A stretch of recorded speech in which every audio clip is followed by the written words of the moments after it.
राधे राधे दोस्तों, मैं रंजना कालराज भक्ति चैनल से रंजना कालरा आपका अपने चैनल पर स्वागत करती हूँ। आज मैं आप सबके समक्ष उत्पन्ना एकादशी का मुहूर्त, व्रत कथा एवं महत्व प्रस्तुत करने जा रही हूँ। उत्पन्ना एकादशी का शुभ मुहूर्त 8 दिसंबर 2023 सुबह 5:06 से दिसंबर 9, 2023 6:31 तक रहेगा। उत्पन्ना एकादशी का महत्व। धर्मराज युधिष्ठिर कहने लगे, हे भगवान, मैंने कार्तिक शुक्ल एकादशी अर्थात प्रबोधिनी एकादशी का सविस्तार वर्णन सुना। अब आप कृपा करके मुझे मार्गशीर्ष माह के कृष्ण पक्ष की एकादशी के विषय में भी बतलाइए।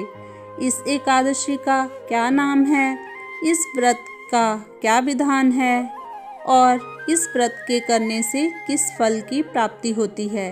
कृपया यह सब विधान पूर्वक कहिए। भगवान श्री कृष्ण बोले, मार्गशीर्ष माह के कृष्ण पक्ष में आने वाली इस एकादशी को उत्पन्ना एकादशी कहा जाता है। यह व्रत शंखोद्धार तीर्थ में स्नान करके भगवान के दर्शन करने से जो फल प्राप्त होता है उसके बराबर पुण्य मिलता है। व्रत करने वाले भक्त को चोर, पाखंडी, परस्त्रीगामी, निंदक, मिथ्याभाषी तथा किसी भी प्रकार के पापी से बात नहीं करनी चाहिए। इसका महात्म्य मैं तुमसे कहता हूँ, ध्यान पूर्वक सुनो। उत्पन्ना एकादशी व्रत कथा। युधिष्ठिर कहने लगे, हे भगवान, आपने हजारों यज्ञ और लाख गौदान को भी एकादशी व्रत के बराबर नहीं बताया, सो यह तिथि सब तिथियों में उत्तम कैसे हुई, बताइए। भगवान कहने लगे, हे युधिष्ठिर, सतयुग में मुर नामक दैत्य उत्पन्न हुआ। वह बड़ा बलवान और भयानक था। उस प्रचंड दैत्य ने इंद्र, आदित्य, वसु, वायु, अग्नि आदि सभी देवताओं को पराजित करके भगा दिया। तब इंद्र सहित सभी देवताओं ने भयभीत होकर भगवान शिव से सारा वृतांत कहा और बोले, हे कैलाशपति, मुर दैत्य से भयभीत होकर सब देवता मृत्यु लोक में फिर रहे हैं। तब भगवान शिव ने कहा, हे देवताओं, तीनों लोकों के स्वामी, भक्तों के दुखों का नाश करने वाले भगवान विष्णु की शरण में जाओ। वे ही तुम्हारे दुखों को दूर कर सकते हैं। शिव जी के ऐसे वचन सुनकर सभी देवता क्षीर सागर में पहुँचे। वहाँ भगवान को शयन करते देख हाथ जोड़कर उनकी स्तुति करने लगे कि हे देवताओं द्वारा स्तुति करने योग्य प्रभु, आपको बारंबार नमस्कार है। देवताओं की रक्षा करने वाले मधुसूदन, आपको नमस्कार है। आप हमारी रक्षा करें। दैत्यों से भयभीत होकर हम सब आपकी शरण में आए हैं। आप इस संसार के कर्ता, माता पिता, उत्पत्ति और पालनकर्ता और संहार करने वाले हैं।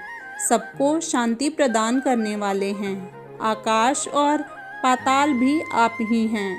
सबके पितामह ब्रह्मा, सूर्य, चंद्र, अग्नि, सामग्री, होम, आहुति, मंत्र, तंत्र, जप, यजमान, यज्ञ, कर्मकर्ता, भोक्ता भी आप ही हैं।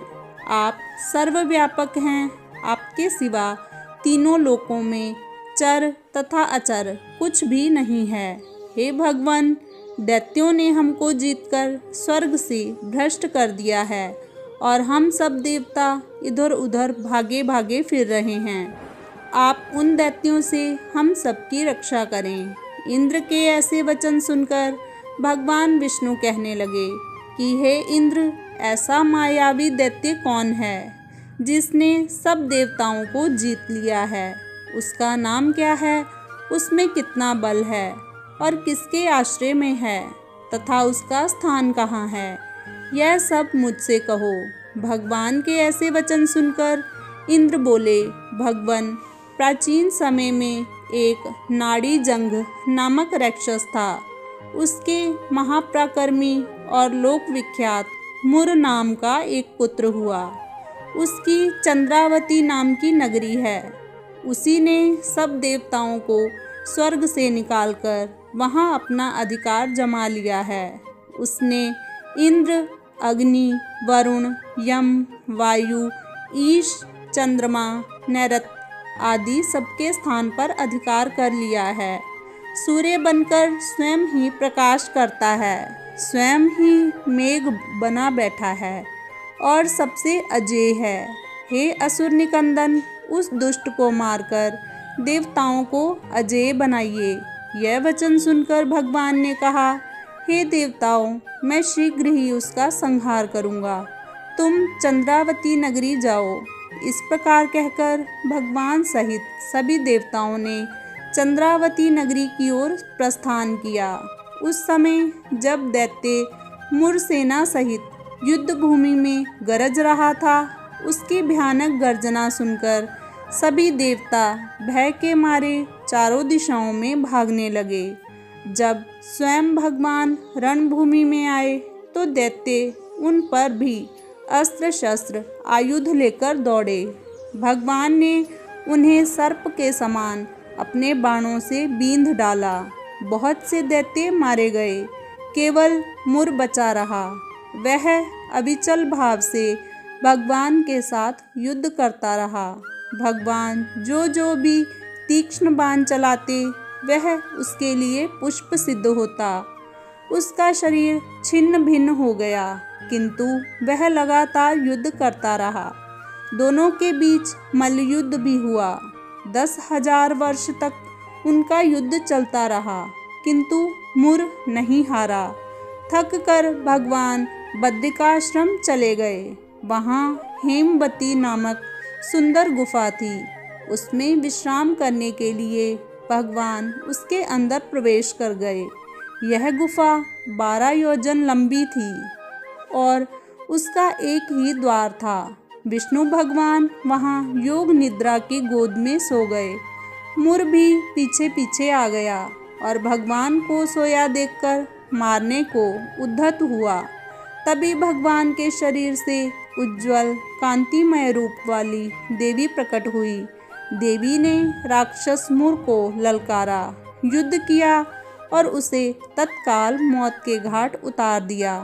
जब श्री हरि योग निद्रा की गोद से उठे तो सब बातों को जानकर उस देवी से कहा कि आपका जन्म एकादशी के दिन हुआ है, अतः आप उत्पन्ना एकादशी के नाम से पूजित होंगी। आपके भक्त वही होंगे जो मेरे भक्त हैं। जय श्री हरि।